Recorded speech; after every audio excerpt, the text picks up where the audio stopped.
You can't understand, we need more than 4 people. Maybe 5 or 6. Because the way it's me and the wheelchair, it's heavy.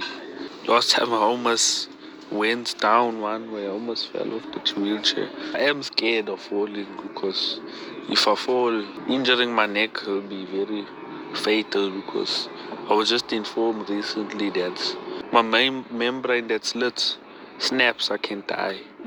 So that's what I'm afraid of. Getting people to carry me down is a problem. And if it's raining, it's worse because it's slippery going down the bank because it's wet. So sometimes I have to miss a few appointments.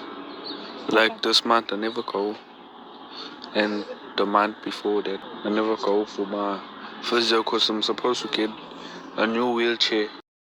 But I couldn't go for it because the same reason these boys want to carry me down. Because I can't leave. Basically, I can't even really leave my yard.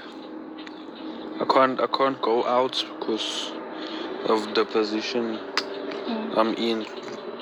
So I can't even go on the road. The only thing I can sit here in the yard and just look.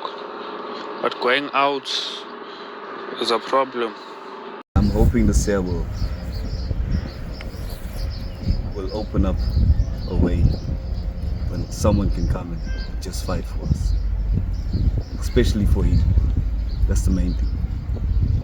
For him. Just for my son.